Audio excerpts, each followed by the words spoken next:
Evening, good evening. Thank you for joining me. I'm going to read something to you first, and then I want to hear from you all if you've ever heard this before.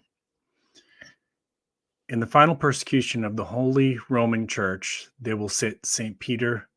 In the final persecution of the Holy Roman Church, they will sit Peter the Roman, who will pasture his sheep in many tribulations.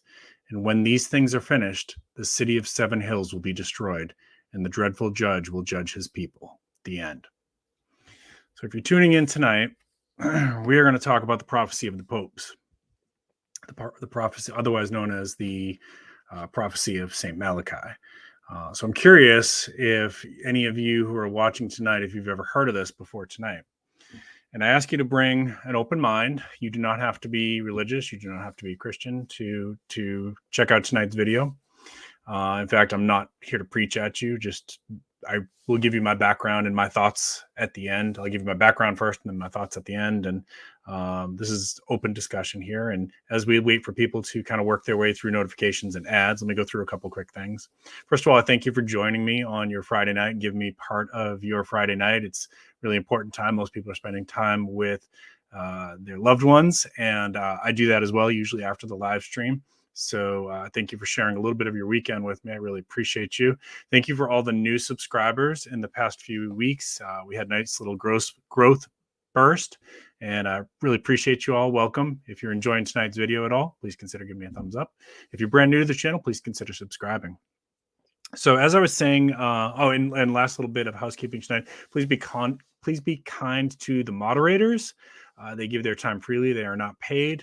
If you have anything hateful that you want to say, direct it towards me. Any generalized hateful comments towards other people will generally be deleted. I do read all the comments. So if you're watching this on replay and you leave a comment in the comment section and it's hateful towards a large group of people, I will almost certainly delete that. If you want to criticize me or disagree with me, absolutely, I welcome that. I actually welcome a little bit of debate. So I think that's it for housekeeping. Let me say hi to a few people who are here in chat. I saw Mad Stacker popping in earlier. Hope you're still here. Hope you're doing well, brother. Sassy Gal Preppin, always good to see you, my friend. Rosemarie, it's good to see you. And Fred Petros joining from Maine. Thank you so much. Lazarus Long, always good to see you all, my friend. And before I forget, also, I think Vision Preparedness, also a friend to this channel, Vision Preparedness is also going live here in a little bit. So when we're done, if you want to head on over to Vision Preparedness's channel, I don't know if we can drop links anymore in the chat in the stream. I know that's something YouTube's doing away with, but if we can, we'll try to remember to do that later on. All right, so let me give you a little bit of my background, and then we'll go into this prophecy here and kind of break it down and see what y'all think. So my background is I am a believer, but again, you don't have to be and I'm not here to convert you or preach at you. I'm Christian, and I went to my religious background is I did 12 years of religious studies. And actually, no, if you count some of my college stuff too, I did some work in college on world religions and learning about different religions from around the world. And then as an adult, of course, I took an interest in some of the ancient world religions, such as the Sumerians and their beliefs, which is really interesting when you start looking at all these different world religions and the ancient world religions, that there's a lot in common. There's a lot of things that have been passed down and adapted and adopted and modified as religious beliefs have evolved and spread across the planet. And even the 5 major religions, the 5 biggest religions in the planet, 3 of them have a lot in common, and that is Christianity, Judaism, and Islam. All share some books together, which for the Christians, that's the first 5 books of our Bible. Okay. So that's a little bit of my background. I'm not necessarily an expert, and certainly not trying to say like what I talked to you about tonight, that like this is something that you absolutely should or shouldn't believe. Okay. You have to make your own decisions. And that's why I try to present this stuff in an open format so that you can make your own educated decisions. I also put in the description a video link for Amazon. I believe that's free video if you have Amazon Prime. About the prophecy of St. Malachi. So after you watch my video, if you want to dig into this a little bit more, you can check that out. It's over an hour long. And I believe if you have Amazon Prime, it's free as long as you let the ads roll. All right, so let me read that quote again. This was the final piece of the prophecy of Saint Malachi, and then we'll talk about what this prophecy is, where it comes from, and everything else. So the final part of the prophecy says again, in the final persecution of the Holy Roman Church, there will sit Peter the Roman, who will pasture his sheep in many tribulations. And when these things are finished, the city of seven hills will be destroyed, and the dreadful judge will judge his people. The end. Well, that sounds pretty ominous, right? Like that sounds kind of scary, and it matches up with a lot of other apocalyptic Armageddon type prophecies, right? So let's break parts of this down first. So the phrase "the city of seven hills" is generally believed to be referring to the city of Rome. Okay, Rome is famously known for the city of seven hills due to its geographic location. The seven hills of Rome are the Palatine, the Aventine, Capitoline, Quirinal, if I pronounce these wrong, I sincerely apologize, Esquiline, and Sicilian hills. These hills played a significant role in the historical development of the city and its early settlements. So in the context of the prophecy of the popes, when it mentions the city of hills will be destroyed, it is traditionally interpreted as a reference to Rome facing some significant upheaval or change. However, as mentioned, and Rome, of course, is this, we have the seat of the Vatican there, right? Which is this entire prophecy is about the Vatican and the popes. As mentioned earlier, there are interpretations of this prophecy are speculative, and I encourage people to view everything we talk about tonight with a good deal of skepticism. Okay, so the prophecy of the popes, also known as the prophecies of Saint Malachi, is a series of 112 phrases in Latin that are purported to predict the future of the papacy, the popes. These phrases are said to describe the characteristics or mottos of future popes, starting from Pope Celestine II. And again, if I butcher any names here, I apologize. Elected in 1143. Okay, so this prophecy comes from around that time period, supposedly ending with the predicted last pope. What makes this really interesting is that Pope Francis, our current pope, is Pope 112. And guess what? The prophecy of the popes only predicts 112 popes. Okay. So this is really interesting if you think about this. If you're a believer in the prophecy of St. Malachi, Pope Francis, our current pope, would be, according to this prophecy, the last pope, the last of the popes, and that the end of the world would follow his death. Okay. Or not necessarily his death, but when he's no longer pope, because it doesn't necessarily have to be the same thing. And by the way, if you all have questions at any point during this, go ahead and drop them in caps and I'll try to catch them. I would periodically do scroll back and check to see what everybody's saying. Wayne the Ungrateful Peasant, thank you for joining me tonight. Becoming Dangerous. Good to see you, Wayne. Yeah. Oh, thank you. So Sassy Gal Prepping put up Vision's link. So if you want to go there after my live stream, certainly I encourage that. He's definitely a friend to the channel. Pateki Survivalist, good to see you. Radio Jonesy, good to see you. All right, I think I'm caught up there.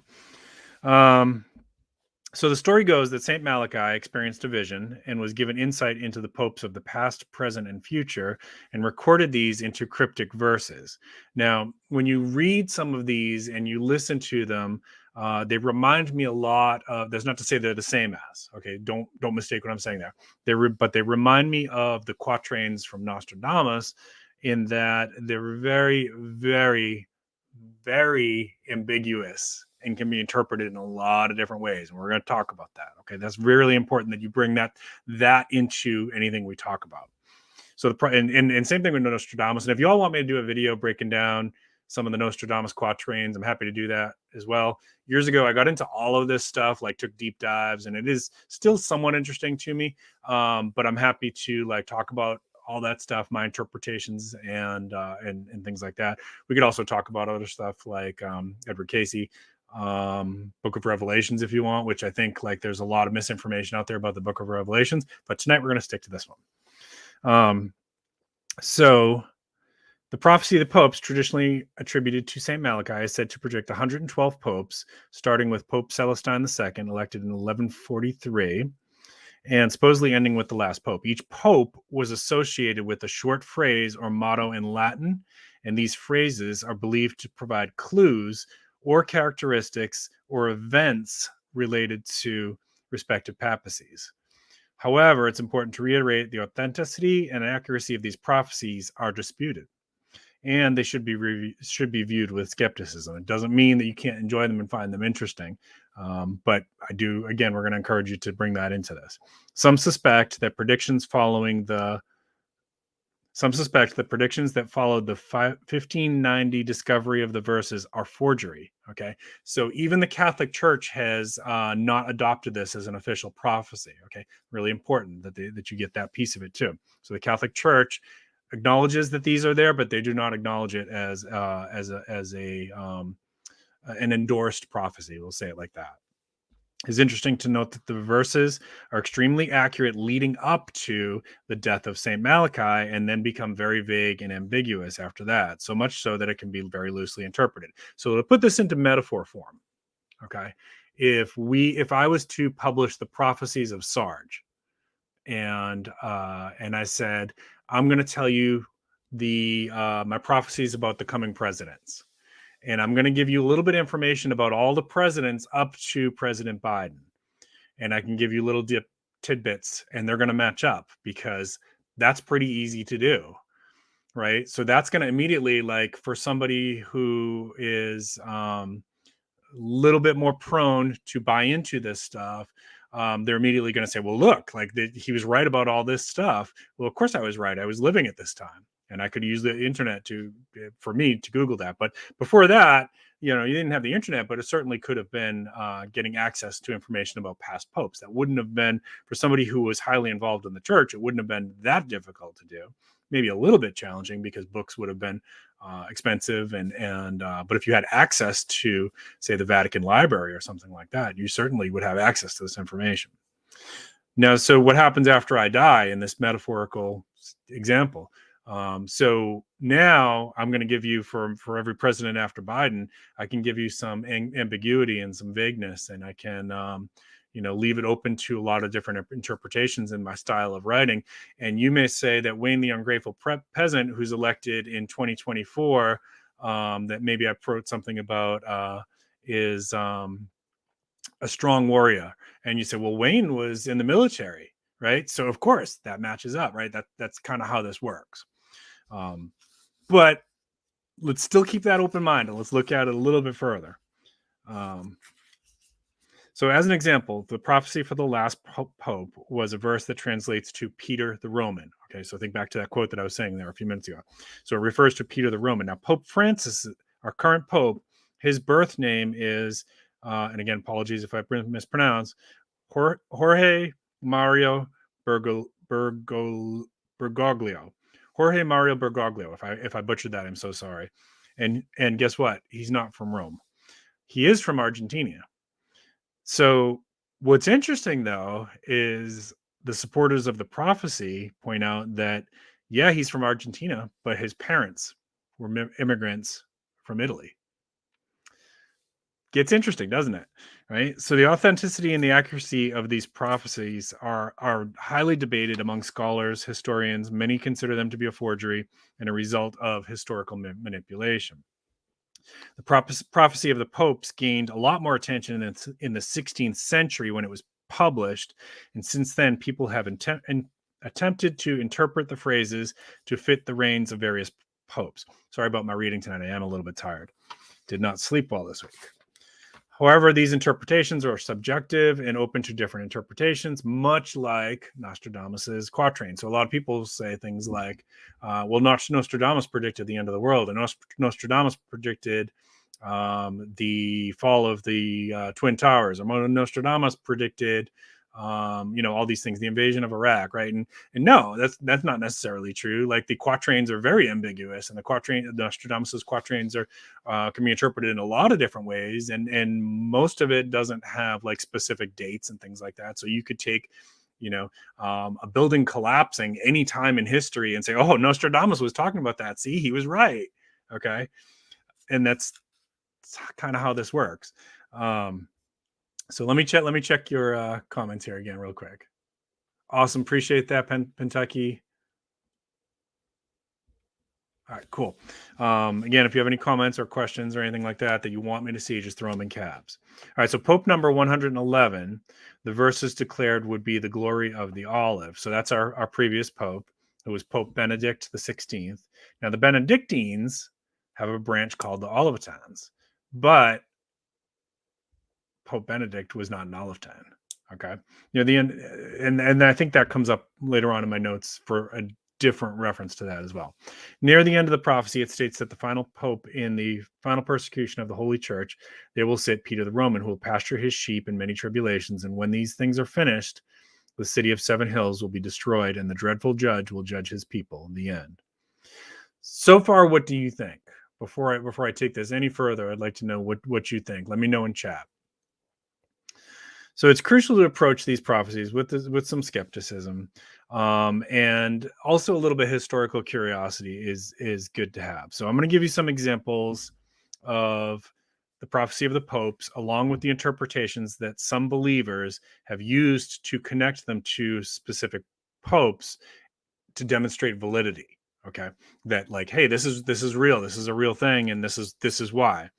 Remember, these are subjective and open, and I encourage you to bring some skepticism. So one is ex castro Tiberis, which literally translates to from a castle on the Tiber. Now, this phrase is often interpreted as referring to Pope Celestine II, elected in 1143, because he was born in a castle by the Tiber River. But remember, St. Malachy was alive at that point. Number two, my Latin is sloppy, y'all. It's been a minute, okay, but I did take Latin. De meditate lune, which translates from the middle of the moon.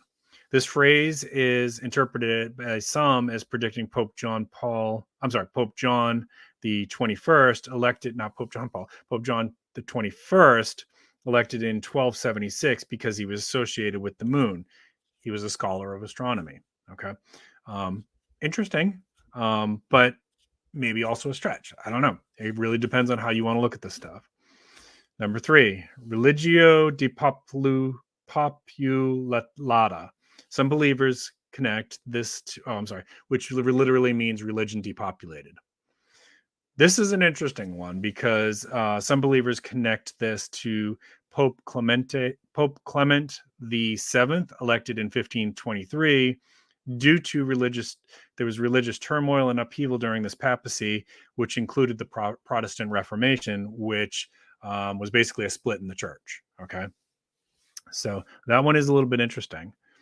Number four, Flos Florum, which literally translates to flower of flowers. This phrase has been linked to Pope Paul VI, elected in 1963, because his coat of arms featured the fleur-de-lis, which resembles flowers. That one's a bit of a stretch for me, because you could just as also say, like, well, Sarge likes to garden, therefore this flower of flowers must be associated with him. His mother was a gardener, so my mom was a gardener. So that would make me the flower of flowers, right? You see how like easily you could make this fit into what you want. Number five, and I will check your chat here in just a second. Number five, Gloria Olivae, glory of the olive. This phrase is often associated with Pope Benedict the 16th, elected in 2005. Oh, I'm sorry. We already talked about that one earlier. Okay, this was what I was talking about. I come back to this. He was a member of the Benedictine order. But what I didn't mention before, his coat of arms does have an olive branch on it. So interesting. All right, let's check your chat here.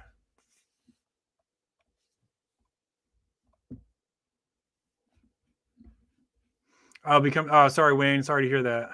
No worries. Have a good weekend. Yeah, I agree, Fred. It is worth looking at. It's very interesting. And I did a deep dive on this one a few years ago when our current Pope was elected, because I had remembered that I had read about this before, and that we were getting near the end of the last of these 112 popes. I wasn't sure what the exact count was at. And so then when I saw that he was the 112th pope, our current pope is the 112th pope, I was like, whoa, that's kind of interesting and a little bit scary. So I did a deeper dive, and this is the part where I'll tell you if you can't already tell, my personal feelings on this is that I don't know if it was a forgery or not. I mean, that's kind of lost to time, but I think that, and did Saint Malachy see visions? Sure, I could absolutely see that. But as you know, I work in mental health, and there's a lot of reasons why a person could see visions, so to speak, right? Religious is just one possibility. The ambiguity of the phrases, which seems to come right after, the Pope that was alive when he was alive, it starts getting very vague and ambiguous after that, leads me to have a great deal of skepticism about this. You look at some of these phrases, and I can make them fit to anybody here in chat. And I could say, see, it's obvious that it's referring to Sassy Gal prepping. Like, what's wrong with you? You can't see that? So I'm not trying to push my personal interpretation on this on you. I'm just sharing to you my bias that I bring to this discussion, that I think it's interesting, but I don't buy it. I guess we'll find out, because how old is Pope Francis? You know what? Let's Google that right now. Let's Google that.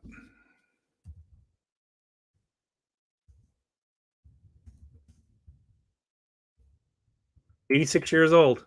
All right, so Pope Francis is 86 years old. So, assuming that, not that I wish harm on anybody, but assuming that we're all going to live long enough to see what happens after Pope Francis, we'll find out. But remember also the Mayan calendar, right? Like, so not that long ago, it was 2012. There was a lot of hysteria around the Mayan calendar, because the Mayan calendar ended at December 21st of 2012. And lots of people interpreted that as that means that the end of the world would happen then. Turned out that wasn't true. The Mayan calendar, all it did was signify that was the end of that cycle, and they didn't decide to create one after that. Who knows? Had the Mayans not been eradicated, maybe they would have. We don't know. It's kind of lost to history. Saint Malachy, you know what? That's a good question. I probably could do a deeper dive into like his life. He is a saint by the Catholic Church. He is a saint. But they have not specifically endorsed this prophecy. So here's some examples of how people have manipulated the phrases from the prophecy of the popes to make them fit. Okay. Number one, de labora solis, which literally translates to "from the labor of the sun." This phrase is often interpreted to refer to Pope John Paul II, elected in 1978, because he was born during a solar eclipse, and solis can be associated with the sun. At some point in all of our lives, there was a solar eclipse, folks. Come on. It's a stretch. There was also several other popes who were born during a solar eclipse. Number two, pastor et nata, which translates to shepherd and sailor. Okay, so I descended from a long line of fishermen, and part of my heritage also comes from Canadian Native Americans who were a migratory tribe. I could be the shepherd and the sun. Some have suggested that this phrase points to Pope John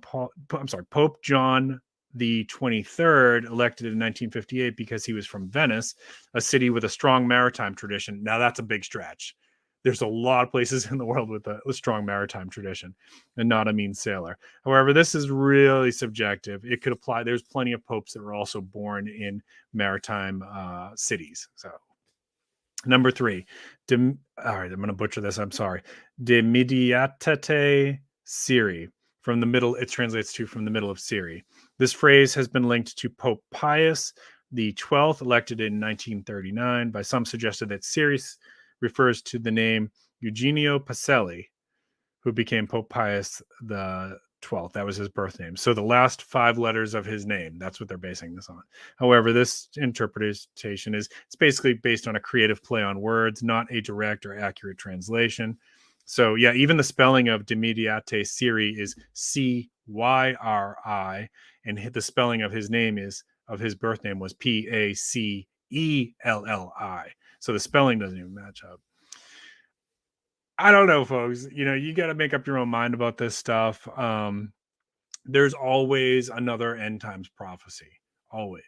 When Pope Francis is no longer with us or is retired, then we will have an answer to this one. But there will just be, just like with the prophecy of the Mayan calendar, there will be another one that say, well, that wasn't it. This is the next end times prophecy, right? And so this is why my personal belief on a lot of these things, Edward Casey, Nostradamus, is it's curious, they're fun to read, it's fun to try to make those connections.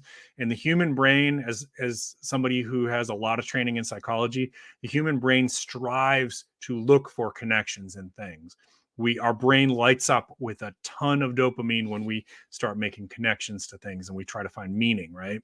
And even like if you look at optical illusions, if you know how those work, your brain will try to put together an image that isn't really even there, because the brain wants to make sense of what it's seeing. Okay. So they're fun to read. When strife is happening in the world, like, yeah, there's wildfires going on right now. There's earthquakes going on right now. We had a pandemic. They're converting our currency to this digital currency, right? Like there's all these things that are going on in the world. And it certainly can look like, well, these are signs that the end is imminent. But honestly, aside from, that we're in a period of time, at least in the United States, where the quality of life has been declining since the 1950s. And by that, I mean economically, not medically. I mean economically, our quality of life has been declining, especially if you're not a millionaire or a multimillionaire or a billionaire. If you're a middle-class person, your quality of life, your buying power, in the 1950s, we had families could raise a family in a nice neighborhood and own a single family home on one income, and that income could come from somebody who did not have a college degree. We are so far removed from that you can't even make an argument that quality of life economically for the average American middle class person is better. It's not. Do we have more stuff? Yeah, we do. We have the internet. Every household, every middle class household has computers and televisions and things like that. But what about being able to own a home? That's become a lot harder for families. What about one income families? That's become almost, unless one member is making a ton of money, that almost is non-existent now. We have many, many families that are not choosing to raise children because they feel like they economically can't afford it, right? So from that standpoint, it does look like we're in a period of decline, but all countries go through this. This is just all, as the saying goes, all empires fall. And in the United States, maybe this is the decline of our peak from the 1950s, right? We still have a pretty good quality of life, I think, for most people. Not everybody, but a lot of people. It's still a great place to live. I love our country, but maybe we hit our peak. But then if you look at other things that have gone on in the history of the world, right? Or just the history of humanity. So let's say, humans have been in existence, they think somewhere between 100,000 and 300,000 years, modern humans. Civilization humans, though, like what I would consider modern humans, only talking about like 7,000 years. By that, I mean like, modern agriculture, commerce, art, music, things like that. Those didn't really start to be coming about on a grander scale till about the last 7,000 years, right? So in the history of those 7,000 years, have we had times of strife? Oh yeah. We've had pandemics much, much worse than what we saw. We've had wars that have been much, much worse than the wars that we've seen in the United States in the last 20 years. We've had fires that have burned entire cities to the ground. We've had earthquakes that have put cities into the ocean.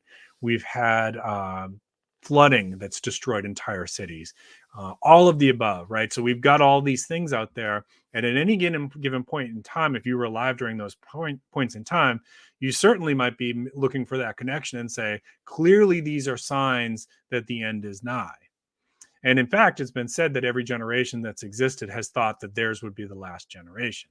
Now, that's not to say that we couldn't be the last generation. Sure, we absolutely could. But I would say with some of this stuff, Nostradamus, St. Malachi's prophecy, things like that, the Mayan prophecy for sure, because that's already been past us. Um, you know, I have a great deal of skepticism about that. Do I think humans will be around forever? No, of course not. Of course not. I don't know how long we have. I don't. But we can, and this is where I'm gonna check comments. But there is a way that we can live in a good way, so that you don't have to fear Armageddon, right? So let me check your comments here one more time. And I didn't even talk about Y2K, and I didn't talk about all the prophecies in the 90s. There was several. I remember several people in the 90s saying, this is it. This is the end of the world. I remember one time in the 80s when the planets were coming into an alignment and people were saying, this is it. This is the end of the world, right? So in my lifetime alone, I remember at least 6 times that the world was supposed to end. And it didn't. Orlando Prepper, it's good to see you, my friend. All right. I'm not seeing a lot of questions here. Yes. Someday somebody is going to be right. Yes. Shireen, it's good to see you, my friend. How you doing tonight? Dove Seasons, good to see you. Thank you, everybody, for joining. I'm going to go ahead and start wrapping this one up. So, I just want to check my notes, see if I didn't miss something for you. Yeah, I gave you the gist of it. There's nothing in there that needs to be restated. So my final thoughts on this. So, I like to end my streams with something positive. First of all, thank you so much for joining me for part of your Friday night. And if you got anything out of this video, please don't forget to hit that thumbs up. And if you're new to the channel, please consider subscribing. Don't forget to check the description for some links. I got some discount codes for products in there that I really think you'll like. These are companies that I work with. I use their products. Happy to endorse them. So check that out. And there's some discount codes that go along with that. So if a friend of mine in college said to me, and this was like when I was really kind of into this stuff, if you live your life in a good way and you live your life that if you died tomorrow, right, forget about like Armageddon or comet hitting the earth or the, whatever, nuclear war, whatever, forget about that. If you live your life in a good way and treat people the way that you want to be treated, treat people with kindness, be generous when you can, help people when you can, then there really is nothing to fear, right? And that you don't have to necessarily be a believer like me to do those things, right? I love that song "Live Like You Were Dying." If you remember that one, that came out 2008 or 9 or so, around that. Check that out if you never heard that. It's a great song. "Live Like You Were Dying." Live like if tomorrow was your last day. Would you be dying with any regrets? Right? I'm not talking about like going to see all these places in the world that you want to see and accumulating all the toys that we like to have, getting that Ferrari or whatever, or hitting that bucket list. It's not what I'm talking about. I'm talking about, do you have regrets for things that you did to other people? Do you have regrets about things that maybe the way you've treated yourself, right? Well, you've got time, make that stuff right, right? Not to say that if somebody's been really hurtful to you, you don't have to let them back in your life, but maybe there's a place in your heart where you can say, yeah, this person hurt me, but I'm not going to let them occupy any more mental headspace. So I'm going to grant them forgiveness. Maybe you even tell them that. You don't have to. But when you do that, you free up that anchor that's in your mind that's taking up your headspace, right? Maybe there's somebody that you've been wanting to call for a long time and say, just want to let you know I was thinking about you. I miss you. Hope you're doing good. Maybe there's somebody you need to apologize to, right? Do that stuff is now, so that if you were dying tomorrow, you have no regrets. Okay. I really appreciate you all. That's when it was 88. Thank you, Orlando Prepper. He remembers that too. Yeah, and that's sad, right? Like how long is that decline going to be? But it does sometimes feel like we've hit our peak. And if you've been around long enough, like some of us in chat, some of you in chat and myself have been, like, I grew up in the 70s and 80s, And man, those were good times. And we didn't have the internet. And I'm not trying to be like, when I was your age, I know that's probably how it sounds to people who are younger than me, but they really were good times. It really was. And I'm grateful for the childhood that I had before the internet. I know we can't go back. We can't go back. We can't close Pandora's box. So we have to find a way to live with this.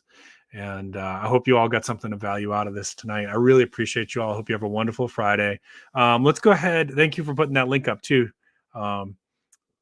Sassy Gal, thank you. Let's go ahead and put Vision Preparedness's link up here one more time if we can. Let me see if I can get it for y'all. And then we'll close this one out if y'all want to check him out. And of course, Bacon usually goes live later tonight as well. So you can check out his as well. Is this it? I think he was going live tonight. Oh, you know what? He might have changed it. Oh, okay. I guess he changed it. So he's going live tomorrow. So let me give you that link and you can check that out.